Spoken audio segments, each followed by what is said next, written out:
Agora sim, por favor, abra sua Bíblia na carta que o apóstolo Paulo escreveu aos Colossenses, capítulo 3, nós vamos ler apenas 3 versículos, o 23, o 24 e o 25. Colossenses, capítulo 3, versos 23, 24 e 25. O texto também será projetado aqui na TV, você pode acompanhar a leitura por ela, se você preferir fazer assim. Assim diz a Bíblia: tudo o que fizerem, façam de todo o coração como para o Senhor e não para os homens. Tudo o que fizerem, façam de todo o coração como para o Senhor e não para os homens. Até o 24 somente. Sabendo que receberão do Senhor, gente, fugiu meu texto. Sabendo que receberão do Senhor a recompensa da herança.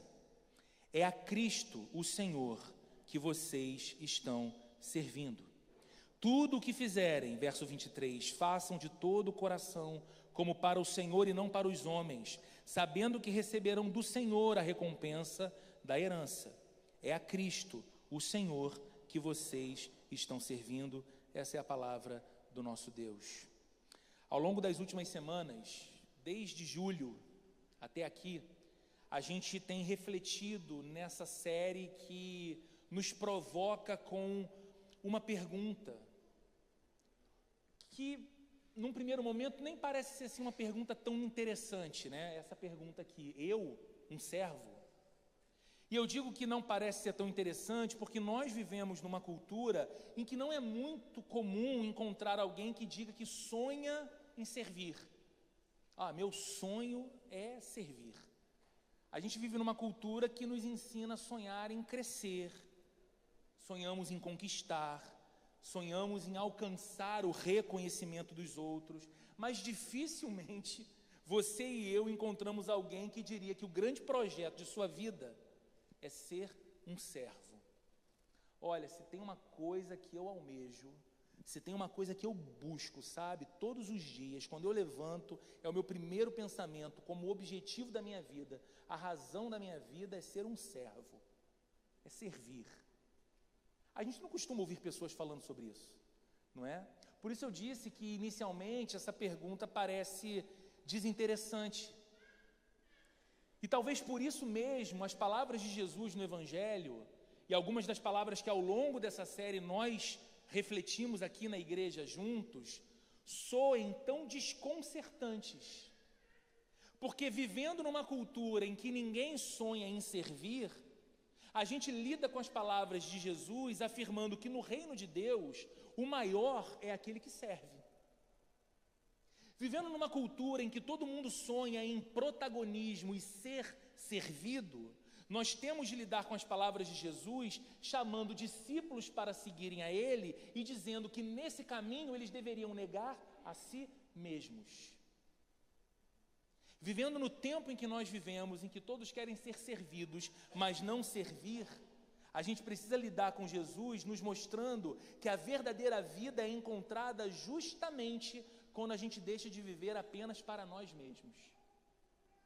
Então esse projeto tão comum da vida de quase todos nós, de que nós somos os protagonistas da nossa própria história e de que nós devemos priorizar os nossos projetos, os nossos interesses, as nossas agendas, os nossos empreendimentos, encontra um problema quando a gente se depara com as palavras de Jesus. Porque Jesus vai dizer que se nós entendermos isso como verdadeira vida, nós nunca vamos desfrutar da vida de fato, mas vamos viver em constante agonia e insatisfação, porque segundo Jesus, a verdadeira vida é aquela em que nós não vivemos mais para nós mesmos, mas para Ele. Depois, ainda aqui nessa série, nós descobrimos que esse chamado não é vivido de maneira isolada. Jesus nos coloca inseridos num corpo, do qual Ele é o cabeça, que é a igreja. E aí a Bíblia vai nos apresentar a igreja não como uma realidade parecida assim com um lugar para onde a gente vai. Mas a Bíblia vai descrever muito mais a igreja como uma família, de muitos irmãos e irmãs que estão, diferentes que são uns dos outros, estão nesse caminho de tornarem-se semelhantes a Jesus, todos os dias e cada vez mais. E a Bíblia nos ensina que a graça de Deus chega às pessoas através da vida do seu povo. E vimos isso aqui na semana passada. Que a graça que nós recebemos do Senhor, o amor que nós recebemos do Senhor, a misericórdia que nós recebemos do Senhor, deve agora fluir de nós como povo do Senhor para as demais pessoas. E ao chegarmos hoje no último sermão dessa série, eu penso que ainda falta a gente considerar um aspecto importante. E eu queria que você usasse a sua criatividade para imaginar uma cena comigo, porque não tem uma imagem aqui para ela, então você vai ter que usar a sua criatividade. Pense em duas pessoas, dois cristãos, ou duas pessoas que se declaram cristãs, fazendo exatamente a mesma coisa. Por exemplo, pense em dois cristãos que chegaram cedo na igreja para o culto. Os dois chegaram cedo. Os dois chegaram antes da hora. Ou então pense em dois cristãos que vieram antes, não só mais cedo, mas talvez no dia anterior, e organizaram todas as cadeiras. Limparam todas as cadeiras que tinham camadas de poeira nessa semana por conta da obra feita aqui. E dois cristãos estiveram aqui limpando tudo, preparando tudo, organizando para que você, ao chegar, encontrasse aqui tudo organizado. Ou então, imagine dois crentes que recebem pessoas na entrada quando o culto está começando. Há duas pessoas juntas recebendo quem chega, dizendo bom dia, seja bem-vindo, olá, meu nome é fulano, meu nome é ciclano. Ou então dois que agora estão numa sala ali ensinando crianças. Talvez os seus filhos, os meus filhos, ali sendo ensinados no Evangelho por dois cristãos. Por fora, essas duas pessoas parecem estar vivendo o mesmo momento, ou o mesmo tipo de vida. São dois cristãos servindo, trabalhando na igreja, organizando espaços, recebendo pessoas, ensinando crianças. Mas existe uma coisa invisível aos olhos que pode tornar essas duas histórias muito diferentes uma da outra. É possível realizar exatamente a mesma tarefa por motivos completamente diferentes. Um cristão pode vir com outro aqui arrumar cadeiras. E no coração de um há um sentimento de profunda honra por fazer isso. Enquanto ele organiza cadeiras e prepara os espaços, ele inclusive ora. Ele pede que Deus abençoe aquele que durante o culto chegará e se assentará naquela cadeira, para que o Evangelho seja pregado, o coração seja tocado, a vida seja transformada, a graça seja derramada. E enquanto ele organiza, ele diz: Senhor, que tudo nesse lugar comunique o teu amor para as pessoas, que tudo aqui sirva para apontar para o Senhor somente. E o outro pode estar aqui, por exemplo, por medo. Porque ele pensa assim: se eu não fizer, vai que Deus vai ficar aborrecido comigo. Aí as coisas já estão um pouco difíceis, aí Deus aperta um pouco mais, porque Deus é complicado às vezes, né? Então, aí ele aperta um pouco mais para mim, eu vou ficar num problema. Então eu vou lá ajeitar a cadeira. Acho isso uma canseira, ter que ir lá ajeitar a cadeira, ou ter que preparar a aula para dar aula para a criança, ou ter que isso, ou ter que aquilo. Exteriormente, os dois estão fazendo a mesma coisa. Os dois estão adequadamente vestidos. Os dois estão servindo. Mas os motivos são diferentes. Sim, irmãos, é possível servir dentro da igreja e ainda assim perder de vista aquilo que dá sentido para o serviço. E é por isso que essas palavras que nós lemos aqui de Paulo aos Colossenses são tão libertadoras. Porque elas não chamam a nossa atenção primeiro para as coisas que nós fazemos. A gente vai voltar para o texto e você vai perceber o texto chama a nossa atenção para aquele a quem pertencemos e que deveria ser, então, a razão das coisas que nós fazemos. Por que eu sirvo? Por que eu dedico o meu tempo? Por que eu dedico os meus dons? Por que eu me esforço para aprender algo novo? Por que eu recebo alguém? Por que eu abro a minha casa? Por que eu tenho tempo com outras pessoas e não apenas com os meus próprios interesses? Por quê? Por quê? Porque eu pertenço a Cristo. E no caminho de pertencer a Cristo, eu o sirvo das mais variadas formas e nos mais diferentes lugares. E quando isso se torna claro, até mesmo as tarefas mais simples, por isso eu dei exemplos aqui de coisas muito simples, até as tarefas mais simples ganham uma dignidade completamente nova. E é essa a verdade que a gente vai refletir juntos nessa manhã e com a qual eu queria encerrar a nossa série de mensagens. Ela vai ser projetada aqui na nossa tela. Quando Cristo é o Senhor, servir deixa de ser um dever e se torna uma honra. Quando Cristo é o Senhor, e a gente precisa aprofundar muito a nossa compreensão do que significa ter Cristo como nosso Senhor. Não apenas o Salvador que nos perdoa os pecados, nem apenas o provedor das nossas necessidades ou o realizador dos nossos sonhos, porque é todo poderoso, mas o Senhor a quem nos curvamos e dizemos, fazemos e queremos fazer o que Tu queres. Quando Ele é o Senhor, servir deixa de ser para nós um mero dever e se torna uma honra. Essa carta que nós estamos lendo aqui, Colossenses, não é uma carta sobre trabalho, embora Paulo fale sobre trabalho. Não é uma carta sobre ética, embora Paulo esteja falando sobre a ética dos filhos de Deus no reino de Deus. Não é uma carta, muito menos, sobre produtividade.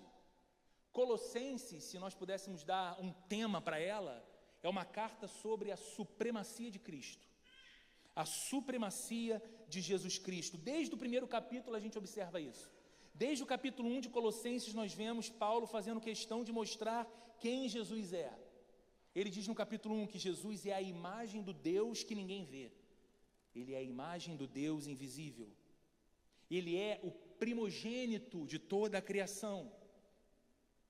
Paulo diz que tudo foi criado por meio de Jesus e para Jesus. Percebe como isso é bonito? Tudo que existe foi feito por Cristo, para Cristo. Ele é o Criador, Ele é o dono. Paulo diz que Jesus sustenta todas as coisas pela força do seu poder, que Ele é o cabeça da igreja, que Ele é soberano sobre tudo e sobre todos. Tudo isso está na carta aos Colossenses. E a grande, então, declaração da carta é essa: Jesus Cristo ocupa o lugar mais elevado em todo o universo. Não há quem seja igual, muito menos quem seja maior. Ele é soberano, Ele é supremo, Ele é Senhor. E aí, quando a gente chega no capítulo 3, justamente por conta de tudo isso que Paulo vinha falando até então, a gente parece ficar um pouco surpreendido pelas palavras de Paulo no capítulo 3. Porque depois de exaltar a majestade de Jesus, Paulo começa a falar de vida comum no capítulo 3. Paulo fala de casamento, Paulo fala de família, Paulo fala de filhos e o relacionamento com seus pais, Paulo fala dos pais e o relacionamento com seus filhos, Paulo fala sobre trabalho. À primeira vista, então, quando a gente faz uma leitura um tanto desatenta, parece que é uma mudança brusca de assunto. Ele vem dessa soberania de Cristo, a exaltação do Senhor, aquele que criou todas as coisas pela força do seu poder e que tudo foi feito por Ele e é para Ele. E ele começa a falar então de casamento, de filhos, de trabalho, de relacionamentos. Na verdade, Paulo está respondendo a uma pergunta muito prática. Eu acho que essa pergunta está aí para ser projetada numa tela para nós também. A pergunta é essa, que Paulo ajuda a responder com as suas palavras. O que muda quando Jesus deixa de ser somente o Salvador em quem eu creio e passa a ser também o Senhor a quem pertenço. O que muda? Quando Jesus deixa de ser somente o Salvador em quem eu creio e passa a ser também o Senhor a quem eu pertenço. É nesse contexto, dessa pergunta, que ele escreve as palavras que nós lemos nos versos 23 e 24. Tudo quanto fizerem, façam de todo o coração. Perceba, ele não cria uma lista particular. Ele não diz assim, olha, algumas coisas que vocês fizerem, estas e aquelas coisas, quando fizerem, não. Ele está falando para aqueles que afirmam terem sido salvos por Cristo e que têm em Cristo agora o seu Senhor. E ele está dizendo, tudo quanto fizerem, façam de todo o coração, como para o Senhor e não para homens. Como quem faz para o próprio Cristo e não para homens. Afinal, ele vai dizer, é a Cristo, o Senhor, que vocês estão servindo. Você consegue perceber que Paulo não diminui então aqui a importância das tarefas comuns, mas que ele dá a elas e até mesmo a elas um significado completamente novo. Porque o centro já não está na tarefa em si. O centro está no Senhor. O centro não está naquilo que eu faço, que quando comparado àquilo que o outro faz, me parece ser menor, de menos importância, de menos destaque, de menos interesse, de menos visibilidade. Estas coisas já não importam mais. Porque o centro da nossa atenção não está na tarefa em si, no que ela parece aos olhos humanos, mas no Senhor para quem devemos fazer cada coisa que fazemos, do acordar ao deitar, do amar os filhos e do pagar as contas. É por isso que Paulo não coloca ênfase sobre o que nós fazemos, mas lembrando aqui a quem nós pertencemos. E aí, irmãos, quando essa verdade desce da cabeça, sabe, para o coração, porque tem coisa que a gente sabe, mas a gente só sabe. Tem coisa que fica aqui, e que faz sentido, e que a gente senta num café, e a gente conversa sobre elas, e faz sentido o que eu falo, faz sentido o que você fala, porque a gente já compreendeu, biblicamente, a gente já compreendeu, teologicamente, a gente já compreendeu. Nós não estamos num embate cognitivo com a ideia. O problema é que muitas vezes a verdade estaciona aqui, e ela não desce para o coração, ela não toma o nosso afeto, porque quando essa verdade desce da mente apenas e vai para o coração, uma coisa vai mudar profundamente dentro de nós. Porque a gente vai começar a se fazer mais uma pergunta, em muitos momentos da vida que antes nos pareciam momentos comuns. Nós vamos começar a perguntar, como eu posso honrar aquele que por mim deu a vida e que é meu Senhor? E nós vamos aplicar essa pergunta nos lugares e nos momentos mais práticos do nosso dia a dia, porque essa simples pergunta tem o poder de reorientar a vida inteira da gente. Essa pergunta pode reorganizar a sua agenda. Sabe a agenda do seu tempo? Talvez você esteja aqui agora já imaginando o que te espera ainda nesse domingo, para alguns, mas nessa semana. E você pensa assim, todos os objetivos, as reuniões, os compromissos, os desafios, os problemas, as contas, só de pensar nisso já me dá um pouco de ansiedade. Talvez seja a realidade de alguns aqui nessa manhã.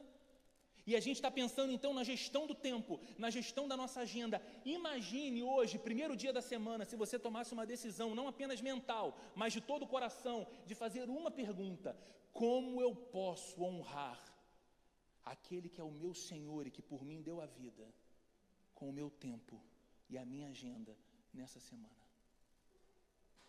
como o meu tempo, que antes de pertencer a mim, pertence a Ele, é uma dádiva que Ele me concede, como eu posso administrar esse tempo e usar esse tempo de modo que Ele honre ao meu Senhor.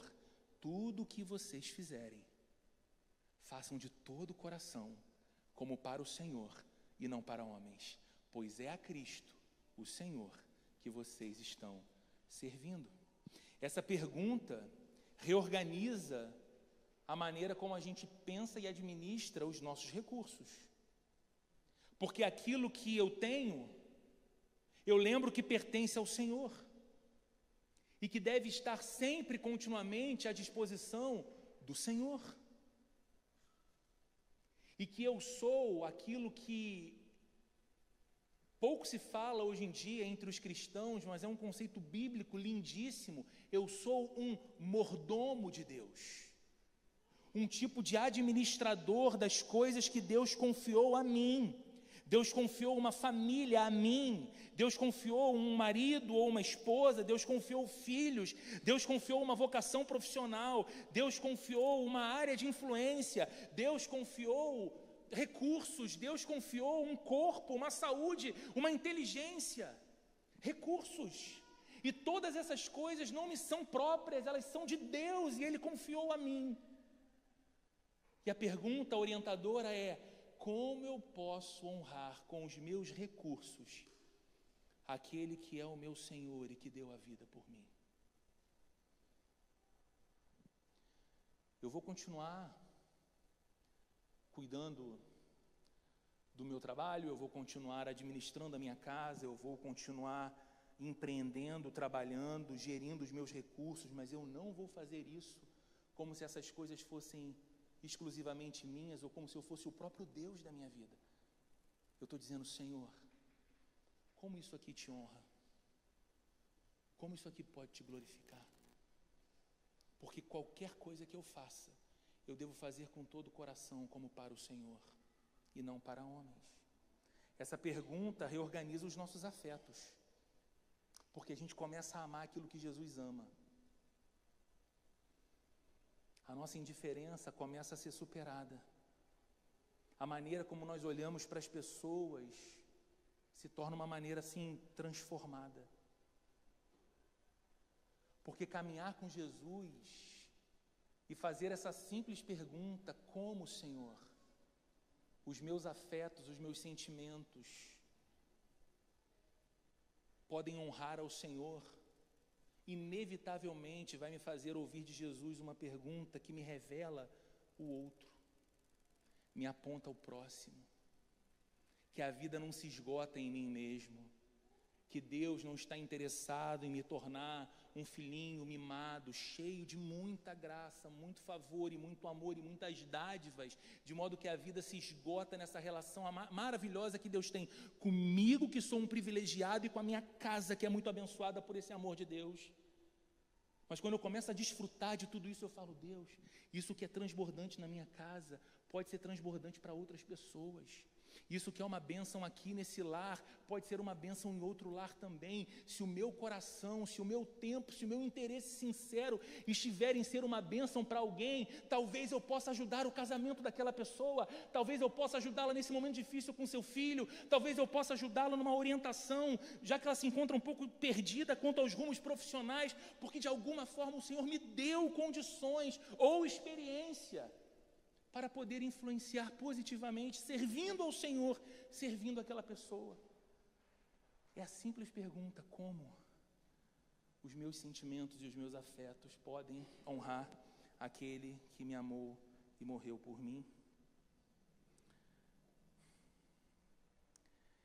A maneira como eu olho para uma criança, às vezes, na igreja, vai ser menos aquela forma de: meu Deus, que criança agitada.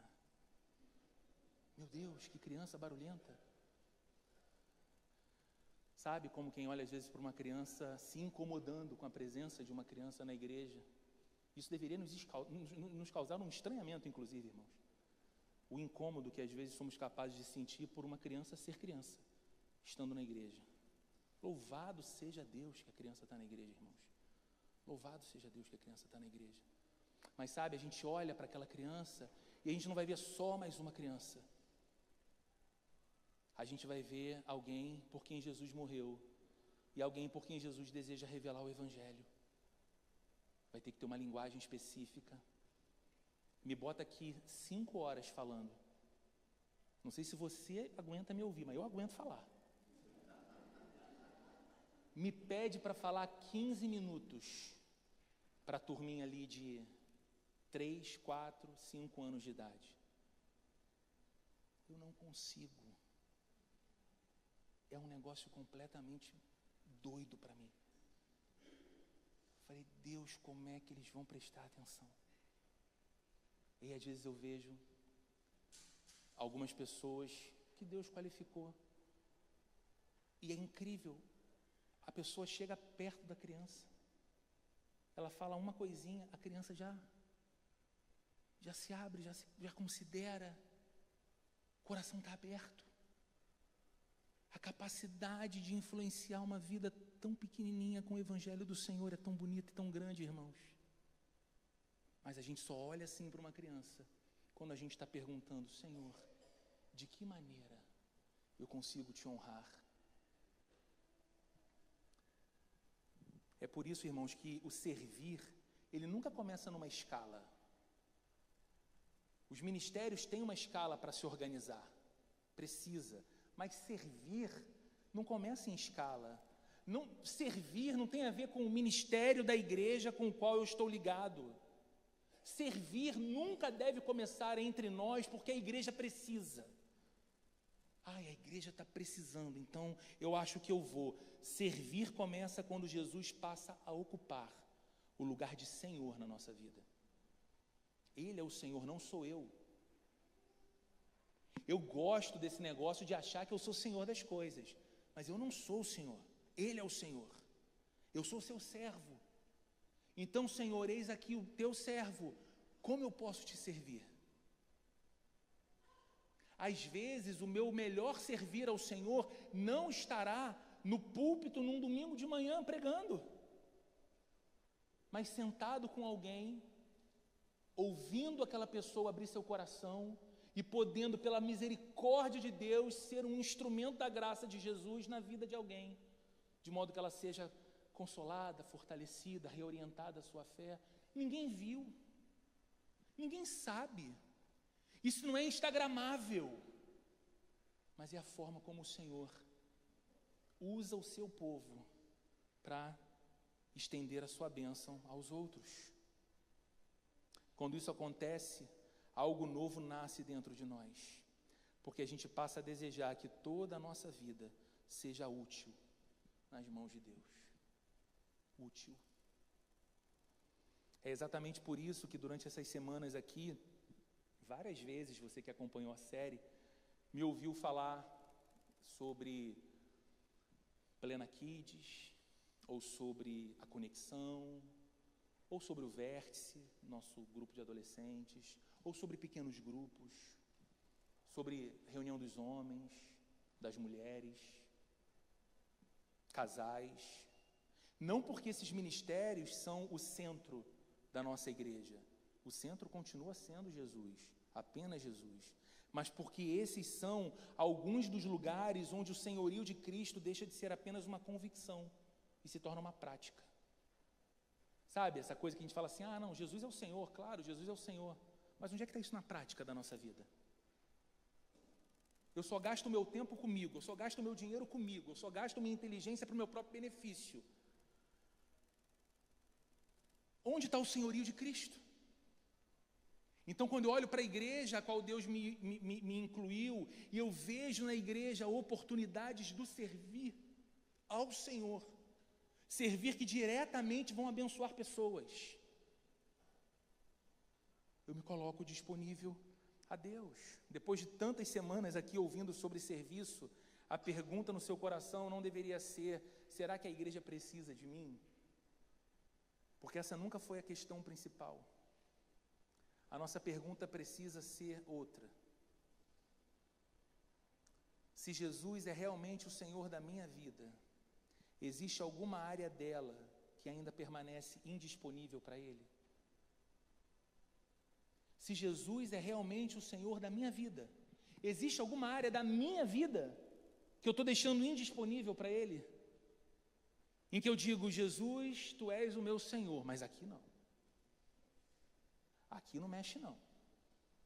Aqui não tenta contar não. Talvez seja o tempo, talvez sejam os recursos, talvez sejam os dons. Deus deu a você dons que Ele não deu a mim. Deus deu a você capacidade que Ele não deu a mim. Tenho amigos queridos aqui nessa igreja com os quais eu sento para conversar. Às vezes eu fico admirado com a capacidade, com a inteligência, com a visão de algumas coisas específicas da vida. Eu falo, caramba, é incrível, parece que a pessoa está vendo um ano à frente. É dom. Agora, essa pessoa pode dizer, eu faço tudo isso para o meu próprio desfrute e benefício. Ela pode dizer, Deus me deu, eu quero que de alguma forma isso volte ao Senhor como um ato de adoração. Eu quero colocar isso também disponível nas mãos dEle. Talvez a disposição de caminhar mais perto de outras pessoas seja aquilo que você está deixando indisponível. O medo de assumir responsabilidades, o conforto de permanecer apenas assistindo. Mas o senhorio de Cristo sempre nos conduz e nos conduzirá para além de nós mesmos. Não adianta, irmãos. O senhorio de Jesus sempre nos conduzirá para além de nós mesmos. Porque aquele que nos chamou para segui-lo, também nos convida a participar daquilo que Ele está fazendo no mundo. Ele chamou você e a mim, Ele mudou a nossa vida, mas Ele nos dá uma vocação, que é nos fazer integrantes daquilo que Ele está fazendo no mundo, resgatando pessoas, redimindo a história, manifestando as evidências do reino de Deus entre os homens e usando a sua vida e a minha vida. Talvez ao longo dessa série Deus tenha confrontado algumas áreas do seu coração. Eu estou concluindo aqui. Talvez você tenha percebido que por muito tempo enxergou a igreja apenas como um lugar aonde você vai esperando receber algo de Deus, uma palavra de Deus, uma bênção de Deus, um milagre de Deus. Mas não pensando na igreja como um lugar em que Deus gostaria de usar você para oferecer algo a outras pessoas. É possível que durante as últimas semanas você tenha descoberto ou redescoberto alguns dons que estavam guardados, sem disponibilizar para o Senhor. Eu falei aqui na semana passada, citando o pastor Igor Miguel, um amigo querido, repito novamente, graça retida é desgraça na vida dos outros. Graça que a gente recebeu e ficou só com a gente, se torna desgraça para alguém que deixou de receber aquela expressão da graça de Deus, porque nós não compartilhamos. Eu acredito que se você considerou de coração aberto tudo que a palavra de Deus nos levou a refletir durante essa série, você tem entendido que servir nunca foi uma gentileza que a gente faz para Deus. Não é, olha Deus, eu sou tão gente boa que eu estou até te servindo, sou ocupado à beça, mas estou lá na igreja e ainda te sirvo. Servir é um privilégio que Deus concede a nós. Você tem alguma dúvida de que aquele que criou todas as coisas poderia fazer a obra dele absolutamente sozinho? Você tem alguma arrogância no seu coração capaz de fazer você dizer assim, não, Deus precisa de mim. É claro que Ele precisa de mim. Afinal de contas, eu digo sempre para Deus, sem mim, nada poderás fazer. Loucura, não é? Ele é Deus. Agora, a graça dele é tão grande que Ele decidiu usar a nossa vida e contar com a nossa vida para aquilo que Ele quer fazer. Ele decidiu chamar pessoas imperfeitas para participarem daquilo que Ele está fazendo no mundo. Irmãos, que honra extraordinária! Por isso, eu queria terminar hoje essa série fazendo um convite muito simples para você. E aqui eu queria muito a sua atenção mesmo. É um convite simples demais. Não é um convite para você preencher uma escala. e nos ministérios da Plena Rio, nós temos escala para os voluntários. Não é um convite para você ajudar a igreja. É um convite para você responder ao Senhor. Eu queria muito que você considerasse isso. Como você responderá ao Senhor? Se nessa manhã ou durante essas semanas Jesus falou ao seu coração, se você percebe que chegou o tempo de deixar de apenas assistir e começar a participar, pertencer, se você deseja colocar os seus dons, seu tempo, sua experiência, sua casa, seus recursos, à sua disposição, a serviço do reino de Deus, não saia daqui hoje só com uma boa intenção. Olha, eu quero, está aí, algo legal para pensar.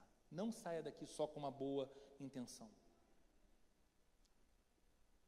Conversa comigo, nos procure para conversar. Procure um dos presbíteros da igreja. O João está aqui, o Jeff está ali, vai estar aqui no teclado daqui a pouco, o Anderson está aqui. Procure. Diga simplesmente assim: eu quero descobrir onde Jesus deseja usar a minha vida. Roberto, eu queria descobrir onde Jesus deseja usar a minha vida. João, eu queria descobrir onde Jesus deseja usar a minha vida. Anderson, eu queria descobrir onde Jesus deseja usar a minha vida. Jeff, eu queria descobrir onde Jesus deseja usar a minha vida. Talvez você ainda não saiba exatamente qual é o seu lugar, e está tudo bem. Ninguém começa sabendo. Mas todo mundo começa dando o primeiro passo. E a gente vai ter a alegria, como igreja, de caminhar com você até que você encontre esse lugar. Jesus não chamou ninguém para ficar à margem do que Ele está fazendo, irmãos. Ele deu a você dons que Ele não deu a todo mundo. Há aspectos da graça de Deus que estão sobre a sua vida e não sobre a minha. E o ministério e a vocação dessa igreja vai ficar incompleta enquanto a expressão da graça que está sobre você e que não está sobre mim não for disponibilizada na igreja. Então, que o teu desejo nessa manhã seja o de responder ao Senhor de modo muito prático e direto. Vamos ficar de pé para que possamos orar.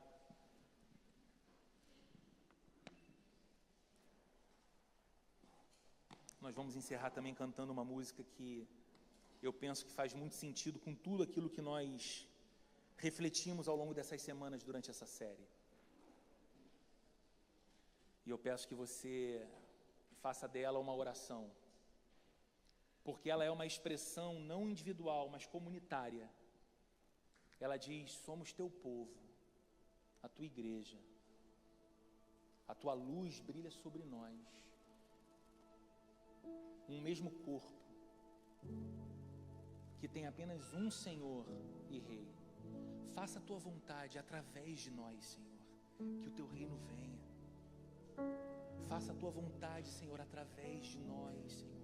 Faça a tua vontade através da Plena Rio, Senhor, de cada um e de cada uma, Senhor, e que o teu reino venha, e que uma expressão ainda mais bonita do reino seja vista, porque aqueles que receberam da graça de Deus estão colocando essa graça disponível para alcançar e abençoar os outros.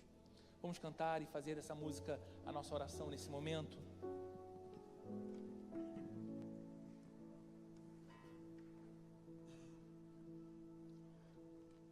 Somos teu povo,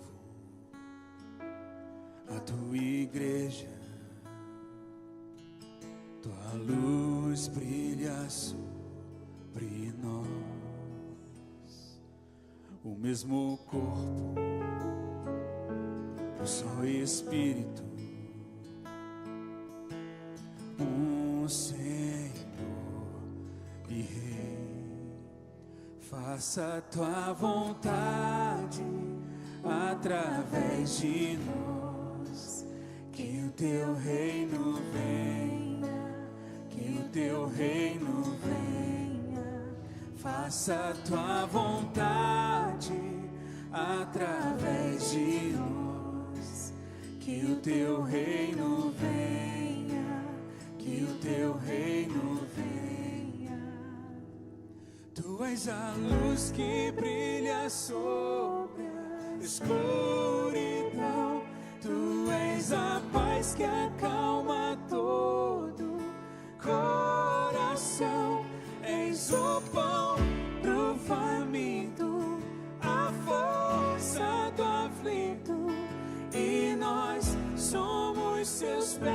em suas mãos. Tua verdade sempre permanecerá. Do teu amor quem poderá nos separar? És fiel e para sempre teu povo sustenta. E então o mundo inteiro verá o poder do grande Rei.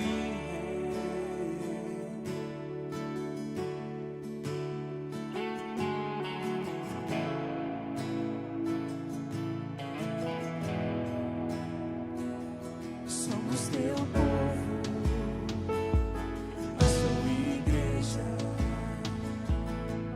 Tua luz brilha sobre nós, mesmo corpo, só Espírito, Senhor e Rei. Faça a tua vontade através de nós, que o teu reino venha, que o teu reino venha. Faça a tua vontade através de nós, que o teu reino venha, que o teu reino venha. Tu és a luz que brilha sobre a escuridão. Tu és a paz que acalma todo coração. És o pão do faminto, a força do aflito. E nós somos seus pés e suas mãos. Tua verdade sempre permanecerá. Do teu amor quem poderá nos separar? És fiel e para sempre teu povo sustenta. E então o mundo inteiro verá o poder do grande Rei.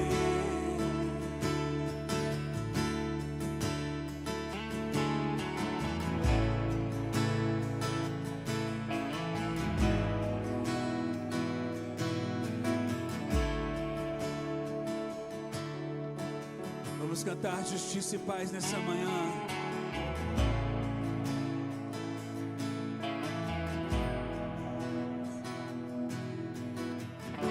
Justiça e paz se encontram e nasce a alegria. Este é o teu reino, este é o teu reino. Levante sua voz nessa manhã. Justiça e paz se encontram e nasce a alegria. Este é o teu